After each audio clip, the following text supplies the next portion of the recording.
ये है दिल्ली दर्पण।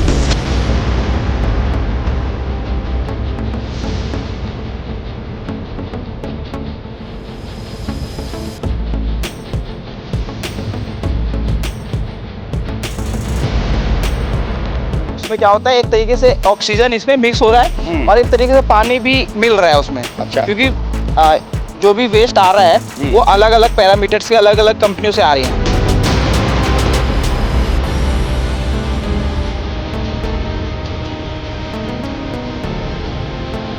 और वहाँ पे सर हमारा ट्यूब सेटलर पे वहाँ पे फिल्ट्रेशन का ही काम हो रहा है कि क्लियर वाटर पानी जो है वो ऊपर आ जा रहा है और जो स्लज है वो नीचे बैठ रहा है।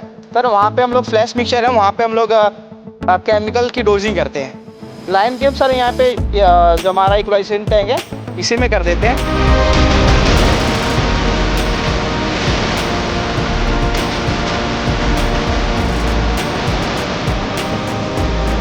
मतलब ये हमारे पास स्लज थिकनर है, वहाँ पे हम लोग स्लज और जो वाटर है हमारा उसको हम लोग थोड़ा सा सेपरेट करते हैं। अभी कितना सरज निकलता है, कुछ अंदाजा है? सर अप्रोक्स रोज का हमारे पास 1.5 टन निकल जाता है। 1.5 टन निकल जाता है।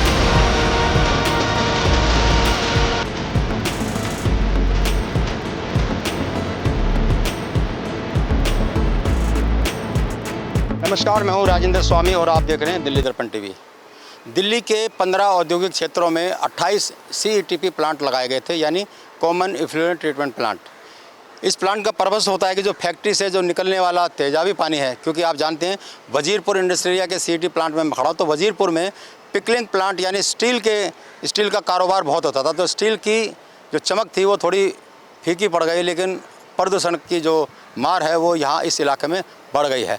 तो ये प्लांट कैसा चल रहा है, क्या इस प्लांट को जो लगाने का जो मकसद था क्या वो प्राप्त हो रहा है, थोड़ा सा मैं बता दूं कि जब ये प्लांट लगाए गए थे तो इनका मकसद ये था कि जो फैक्ट्री का जो तेजाबी पानी आता है निकल के, पहले वो ETP प्लांट में यानी जो इफ्लुएंट ट्रीटमेंट प्लांट है उससे साफ़ होकर के उसे नाले में छोड़ा जाता था। लेकिन जब बात नहीं बनी तो सेंट्रलाइज लगाया गया, यानी कॉमन प्लांट लगाए गए, कॉमन इफ्लुएंट ट्रीटमेंट प्लांट लगाए गए। तो उसी प्लांट में मैं खड़ा हूँ, तो वहाँ से जो पानी है वो सीधा पानी जो फैक्ट्रियों का पानी आता है, मेरे पीछे जो आप देख रहे होंगे वो चैम्बर है, उस चैम्बर से पानी सीधा उस जगह पहुंचता है, इसके साथ वाले उस खाने में पहुंचता है, जहां से सीधा पंप के ज़रिए उस पानी को यहाँ लाया जाता है। वो पानी यहाँ से सीधा होता हुआ यहाँ इन में गिरता है और ये बीच में जो तरह तरह के इसमें जाले लगे हुए हैं, इन जालों से और इस पानी को जो कचरा जो आता है, पॉलीथीन होता है या और भी कोई जो कूड़ा करकट जो पानी के साथ आ जाता है, उस कूड़े करकट को अलग करके इसको इस सामने वाले प्लांट में भेजा जाता है। तो सामने आप देखेंगे पूरी की पूरी 3 मशीनें यहाँ पर लगी हुई हैं, वहाँ से पानी सीधा का सीधा इस प्लांट में पहुँचता है। उस प्लांट के बाद पानी वो जो मशीनें लगी हुई हैं उस मशीनों से सीधे फिर पानी यहाँ पर आके निकलता है, यहाँ इकट्ठा किया जाता है। इसके बाद फिर सीधा तो यहाँ से जो पानी आता है वो सीधा उस सामने जो बिल्कुल कॉमन जो लास्ट स्टेज है साफ़ होने का, वो पानी वहाँ तक पहुँचता है। थोड़ा सा मैं मेरे साथी सहयोगी हैं जो इस प्लांट को चलाते हैं, मैं उनसे समझने की कोशिश करूँगा। बस तो जैसा कि मैंने बताया कि वो चैम्बर से पानी यहाँ आया, रिसीविंग आया, रिसीविंग से फिर ये कूड़ा साफ़ हुआ, ग्रीट रिमूवल से हाँ, ओके होल्डिंग टैंक में गया, हाँ, उसके बाद ये इक्वलाइजेशन टैंक में जा रहा है। हाँ, वहाँ पे हम लोग 3 एरिएशन है, वहाँ से हम लोग मिक्सिंग करते रहते हैं। उसमें क्या होता है, एक तरीके से ऑक्सीजन इसमें मिक्स हो रहा है और एक तरीके से पानी भी मिल रहा है उसमें। अच्छा। क्योंकि जो भी वेस्ट आ रहा है वो अलग अलग पैरामीटर्स के अलग अलग कंपनियों से आ रही हैं। तो यहाँ पे हम लोग एक कर रहे हैं कि यहाँ पे थोड़ा सेटल होने दे रहे हैं इसको। सेटल होने देने के बाद हम लोग उसको पंपिंग के थ्रू फ्लैश मिक्सर में वो सामने जो पंप से लगे वो फ्लैश मिक्सर, वो फ्लैश मिक्सचर हो गया। हाँ। वहाँ से फिर वो ट्यूब सेटलर में जाएगा। ट्यूब सेटलर से 2 प्रोसेस काम होते हैं यहाँ पे। एक तो हमारा स्लज जो है, स्लज हमारा नीचे बैठ जाएगा, ठीक है, और जो क्लीन वाटर है वो वहाँ से हमारा ऊपर होके वो हमारा टैंक में आएगा। वहाँ से टैंक में होने के बाद ये हमारा DMF पंपिंग हाउस है। हाँ। तो वहाँ से DMF को हम लोग फीड करते हैं। जो सफेद टैंकर से जो लिखते हुए, जी सर, ये DMF है, ये DMF और ACF है, डुअल मीडिया फिल्टर और एक्टिवेटेड चारकोल फिल्टर, 2 है सर ये। तो यहाँ से एक तो ये हो गया, हम लोग यहाँ से DMF और ACF से पास थ्रू करके यहाँ से फिल्ट्रेशन करके करने के बाद हम लोग फिर ये PCC टैंक है, प्री क्लोरिनेशन टैंक, यहाँ से हम लोग फिर ये हमारा क्लियर वाटर टैंक है, वहाँ पे वो जा रहा है और वहाँ से हम लोग इसको फिर बाहर डिस्पोजल कर देते हैं। अच्छा, यहाँ से यहाँ तक पानी आ गया, यहाँ से आ गया, और उसके यहाँ बाद से वो टैंक में हो गया, वो हाँ लास्ट का स्टेज है, हाँ, जहाँ पर वो पानी टैंक में हमारे पास स्टोर हो गया। उसके बाद हम लोग इसको पंप के थ्रू बाहर के लिए डिस्पोजल कर देते हैं।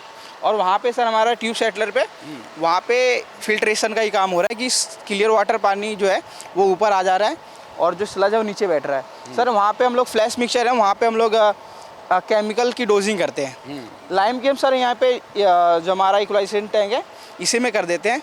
और क्योंकि वहाँ पे क्या कहते हैं कि स्लज वो लाइम जो है वो चॉक कर जाता है, पंप वो हमारा जो एजिटेटर है उसको चॉक कर देता है। तो हम लोग वहाँ पे ऊपर जो है फ्लैश मिक्सचर में एलम और पॉली की डोजिंग कर रहे हैं।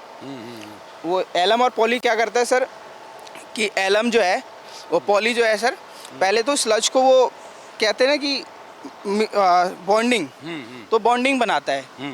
बॉन्डिंग बनाने के बाद एलम जो है वो उसको और भारी करता है। स्लज जो है हमारा पानी में जो स्लज है उसको भारी करने के बाद नीचे बिठा देता है, स्लज नीचे बैठ जाता है। नीचे स्लज बैठ जाता है और जो क्लियर वाटर है वो ऊपर से निकल जाता है। अच्छा, जो स्लज निकलता है जी सर। वो तो बड़ा खतरनाक होता है। जी जी तो उसको रखने के भी कुछ नियम निर्धारित किए गए हैं कि वो क्या कैसे रखा जाता है? जी सर, हमारा ये है कि हम लोग पहले तो फिल्टर प्रेस से उसको लेके जाते हैं, जो हमारा स्लज यहाँ से निकल रहा है ट्यूब सेटलर से। उसके बाद हम लोग फिल्टर प्रेस पे लेके जाते हैं, मतलब हमारे पास स्लज थिकनर है, वहाँ पे हम लोग स्लज और जो वाटर है हमारा उसको हम लोग थोड़ा सा सेपरेट करते हैं। उसके बाद क्या होता है कि वहाँ से जाने के बाद फिल्टर प्रेस में जाता है। फिल्टर प्रेस से हम लोग डी वाटरिंग करते हैं कि स्लज का डी वाटरिंग कर दिया कि उसमें से स्लज को निकाल दिया और जो हमारा पानी है। अभी कितना स्लज निकलता है, कुछ अंदाजा है? सर अप्रोक्स रोज का हमारे पास 1.5 टन निकल जाता है। 1.5 टन निकल जाता है। तो फिर जाता कहाँ है ये सर हमारा अभी इकट्ठा होता है यहाँ पे। उसके बाद जब 1 महीना 2 महीना हो जाता है, जब स्लज हमारे को देखता है कि हाँ हो गया इकट्ठा, तो इसके बाद ये हम तमिलनाडु करके कंपनी है, उसको हम लोग देते हैं। वो आगे फर्दर क्या मतलब ट्रकों से लेके जाते हैं? जी सर ट्रकों से लेके जाते हैं। चलिए कि ये बड़ा गंभीर विषय था कि जो इन प्लांट से जो निकलने वाला हजारडस्ट वेस्ट है वो एक बड़ी चिंता चुनौती की बात बना हुआ था, क्योंकि कितनी सरकारें हैं, कितनी गई इस प्लांट को। उत्तर भारत में तो कम से कम जो इसके हजारडस्ट वेस्ट को कोई लेने को तैयार नहीं होता था, लेकिन अब यहाँ से ये मुझे पता लगा कि ये यहाँ से उठने लगा है, तो इसका कोई ना कोई इस्तेमाल भी होने लगेगा। हालांकि जो मीडिया रिपोर्ट्स थी उसमें ये कहा गया था कि इससे ईंटें बनाई जा सकती हैं, इसको सड़क बनाने में इस्तेमाल किया जा सकता है। तो इस हजारडस्ट वेस्ट के निस्तारण का भी एक अपना तरीका है और अब वो तरीका अपनाया जा रहा होगा, जो मेरे को यहाँ आकर के जानकारी मिली है। तो बिल्कुल मैं आपको फिर दिखाना चाहूँगा, लेकर चलूँगा आपको।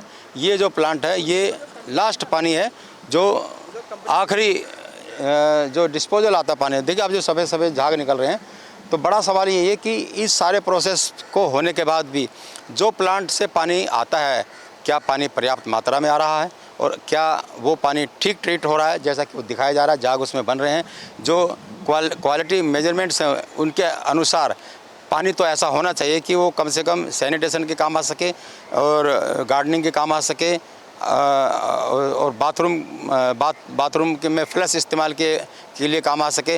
तो अगर इस तरह का पानी अगर इस्तेमाल में आने लगेगा तो यकीन मानिए जो दिल्ली की एक बहुत बड़ी आबादी को जो पानी का संकट हर बार सामना करना पड़ता है वो सामना नहीं करना पड़ेगा। और इस प्लांट को लगाने का मकसद भी यही था कि दिल्ली के अंदर जो भी फैक्ट्रियों से इस तरह का तेजाबी पानी निकलता है वो सीधा यमुना में ना गिरे, ताकि यमुना में जो झाग दिखते हैं वो ना उठे, वो प्रदूषित ना हो। लेकिन वो मकसद भी पूरा नहीं हो रहा। फिर दूसरा मकसद ये था कि इस पानी का इस्तेमाल हो सके, ताकि जो जल बोर्ड से जो पानी आता है या और सोर्स से जो पानी आता है उसका कम खपत हो, उसकी कम इस्तेमाल हो। लेकिन अब वो भी नहीं हो पा रहा है। और इसके बाद अंत में जब ये पानी फिर नाले में छोड़ा जाता है तो उस नाले के में जो गिर रहा है पानी, वो जो सीधा उसके बाद वो यमुना में जाएगा। तो यमुना में जो पानी किस क्वालिटी का जा रहा है ये तस्वीरें उसी को बयां कर रही हैं।